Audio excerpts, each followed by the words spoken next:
Bonjour les Sagittaires, j'espère que vous allez bien. On va découvrir ensemble vos énergies pour la deuxième quinzaine de mai, du 16 au 31. Gardez bien à l'esprit que ce sont des énergies générales, c'est comme une sorte de météo, et vous seul décidez de ce que vous en faites. Donc prenez uniquement ce qui résonne pour vous dans ce tirage et le reste vous laissez.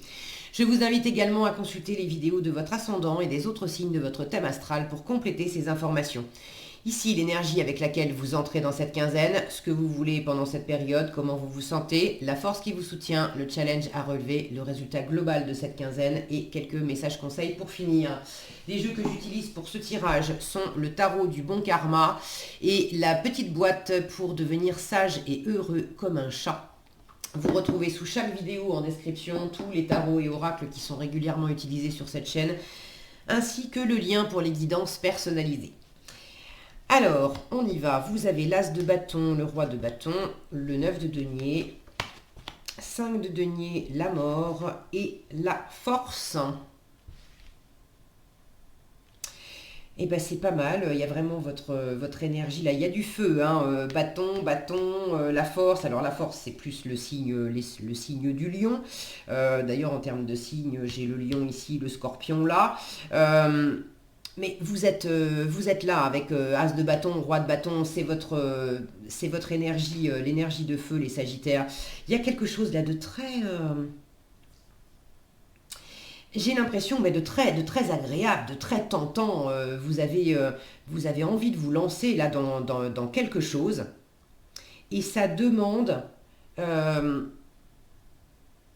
ça demande une forme de... Alors de maîtrise. Comment dire ça? C'est comme si face à quelque chose qui vous fait très envie, euh, il y a le challenge de... il faut opérer un changement, il faut accepter de perdre quelque chose pour gagner autre chose. Et alors, accepter de perdre quelque chose pour gagner autre chose, c'est pas forcément perdre de l'argent ou perdre quelqu'un ou perdre. Ça peut être accepter de lâcher un comportement, de lâcher une façon de voir les choses. Mais il y a de toute façon une transformation là qui est à l'œuvre et qui est pas facile. Et en fait, c'est justement pour vous aider à, à dépasser une peur de manquer, une peur de ne pas y arriver, une peur de perdre.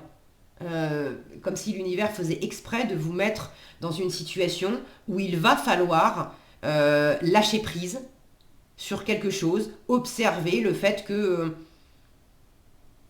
quelque part il faut perdre pour gagner. C'est pas une perte au sens où échec, hein. Du tout, du tout, du tout, du tout. C'est pas comme ça que je le ressens. En revanche, vous pourriez, ça pourrait vibrer comme ça. Bon, je vais prendre dans l'ordre. Là, je suis en train de vous faire une synthèse du tirage. De toute façon, je vais vous reparler de tout ça parce que c'est vraiment ça. Euh, vous entrez dans la quinzaine avec un as de bâton. Là, il y a une opportunité. Enfin, une opportunité. Il y a vraiment une nouvelle envie. L'as de bâton, est-ce que c'est dans la matière? Est-ce qu'il y a une vraie opportunité? Peut-être. Mais l'as de bâton, on est vraiment dans l'énergie vive qui fait qu'on se lève le matin, qu'on a envie, c'est dans les tripes. Donc déjà, il y a une envie qui est là. Une envie d'une nouvelle relation, une envie d'un nouveau projet, une envie d'un nouveau boulot, une envie de vibrer différemment. Maintenant, peut-être que effectivement, il y a aussi dans la matière quelque chose de neuf qui attise cette envie. Mais que ça vous arrive de l'extérieur ou que ça naisse de l'intérieur, là il y a vraiment de la nouveauté, une étincelle, une passion, quelque chose de neuf. Il y a le démarrage de quelque chose. Ce que vous voulez avec ce démarrage là, ben vous voulez carrément, vous voulez déjà être au bout en fait. Le roi de bâton, c'est le personnage, l'énergie qui est très abouti. Donc vous voulez, c'est un constructeur, un bâtisseur, le roi de bâton. Alors vous voulez bâtir, construire sur la base de ce qui vous anime. Vous voulez aussi, si c'est une nouvelle passion, un coup de cœur pour quelqu'un. vous voulez être tout en séduction et puis conquérir l'objet là de votre passion. Si c'est pas amoureux, ça peut être passionné par un projet, par un travail, par quelque chose. Et là, de la même façon, vous voulez être charismatique, vous voulez être séduisant, séduisante pour amener pour fédérer autour de vous. Le roi de bâton, c'est quand même le leader, c'est le chef qui est tellement déterminé, qui est tellement vibrant, qui est tellement charismatique qu'on a envie de le suivre. Il inspire confiance et on a envie de le suivre. Vous avez envie d'être dans cette énergie-là, vous avez envie d'être pleinement dans votre énergie, en fait, dans votre énergie de feu. Regardez ce geste. Là, vous avez aussi envie d'imprimer la direction. Il y a un côté un peu autoritaire chez le roi de bâton. C'est le roi de bâton, il se lance d'abord et puis, j'allais dire, il se lance d'abord, il réfléchit ensuite. Non, pas complètement. C'est le cavalier de bâton qui fait ça. Le roi de bâton, il est beaucoup plus mûr et beaucoup plus abouti que le cavalier de bâton, mais il y a un côté quand même, je donne les ordres, vous avez envie de gérer la situation. Vous avez envie d'être le leader, vous avez envie de... Il y a une histoire de timing aussi. Vous avez envie de gérer le timing dans une situation. Cette montre-là, à son poignet. Vous ne la voyez pas? Si, oui, non, voilà. Vous avez envie de dire quand, de dire comment... Votre état d'esprit, c'est le 9 de denier, vous êtes très indépendant. Donc là, j'ai vraiment une ligne. C'est je suis passionné par quelque chose, par quelqu'un, et puis je suis bien décidé à faire les choses par moi-même, pour moi-même. Et si ça implique d'être entouré d'autres personnes, l'indépendance et le leadership sont vraiment très présents. Alors, c'est une jolie ligne et c'est bien de faire les choses par soi-même, pour soi-même, parce que de toute façon, on n'est jamais responsable que de sa propre vie. Il n'y a personne qui peut faire les choses à notre place. Donc, c'est bien d'avoir cette énergie-là. Maintenant, le petit bémol que je sens ici, c'est que dans cette énergie vive de faire les choses par vous-même, pour vous-même, il y a aussi un petit bémol, c'est que c'est rassurant de vouloir tenir les rênes, dire qui, quoi, quand, comment, parce que ça vous permet de vous rassurer par rapport à une blessure, une ancienne blessure ou une peur. Bon, ça va vibrer plus ou moins fort chez les uns ou les autres. Je vous rappelle que c'est un tirage général. Mais il y a une peur, ou il y a eu une peur de manquer d'argent, de manquer de reconnaissance, de ne pas y arriver, de ne pas avoir les compétences, de se prendre un râteau, de ne pas être à la hauteur, que ça ne dure pas. Ça, c'est quelque chose que vous avez eu par le passé et qui peut vibrer encore un peu. Vous l'avez en force, donc ça m'indique que vous êtes en train vraiment de dépasser ça. Mais là, c'est aussi un tirage pour vous dire, tu as encore un petit peu de mal avec le changement, ne te leurre pas sur les deux visages des choses. Il y a le côté très joli, très séduisant, très bien, tu es là-dedans, ok. Mais regarde aussi sous les apparences, sous la peau, regarde le côté, le squelette, c'est-à-dire la structure, l'ossature. Qu'est-ce qu'il y a sous les apparences? Sous les apparences, il n'y a pas que ton indépendance et ton énergie vive, première, qui te correspond. Tu veux faire les choses par toi-même, pour toi-même, parce que ça te va comme un gant, très bien. Mais il n'y a pas que ça. Dans la structure, il y a aussi le fait que tu veux tenir les rênes de la situation pour t'éviter une déconvenue. Le côté, on n'est jamais mieux servi que par soi-même. J'ai peur, si j'investis trop avec l'environnement, si l'environnement... j'en sais rien, moi, me pique de l'argent ou ne veut plus de moi au bout d'un moment, veut plus bosser avec moi ou veut plus être en partenariat ou veut plus être... Bon, il y a la peur du manque, il y a la peur du rejet vis-à-vis de l'extérieur. Donc là, en challenge avec la mort, il y a une petite résistance au changement. vous aimeriez aller à fond selon votre rythme à vous, parce que ça vous rassurerait de tenir les rênes. Or, c'est justement dans votre force de laisser aller, de lâcher prise. Là, j'ai 2 cartes qui parlent d'accepter la perte. D'accepter la perte. Et en résultat, la force, j'ai une maîtrise. En acceptant la perte, en acceptant le changement, en acceptant la transformation en vous, en acceptant de peut-être pas avoir la mainmise, le contrôle sur toute la situation, ça vous permet d'être plus fort. Alors, comment ça s'exprime exactement, je ne sais pas. Vous savez mieux que moi. Est-ce que c'est dans la matière d'accepter de ne pas avoir tout de suite les ressources financières peut-être ou matérielles nécessaires, d'accepter de perdre symboliquement ou de ne pas gagner tout de suite les ressources matérielles que vous espéreriez avoir pour pouvoir mieux gagner quelque chose derrière? Est-ce que c'est le fait de lâcher prise sur ce côté très très indépendant? Je ne peux pas avoir une totale indépendance et avoir la main mise totalement sur la situation. J'accepte ça. Ça me rend plus fort parce que justement, je suis obligée de travailler sur cette peur que l'environnement me soit défavorable. Là, l'environnement ne vous est pas défavorable. C'est en vous que ça se joue. Et c'est fait exprès pour vous aguerrir, en fait. Le 5 de denier, c'est une carte qui dit, si tu as peur de manquer, ne te replie pas sur toi. C'est la dernière des choses à faire. Quand tu es replié sur toi, tu vois pas la lumière, tu vois pas la porte, tu vois pas la serrure, tu vois pas la clé, tu vois pas que tout ça, c'est à ta portée. Mais la condition, c'est qu'il faut que tu demandes, il faut que tu sortes de ton repli sur toi.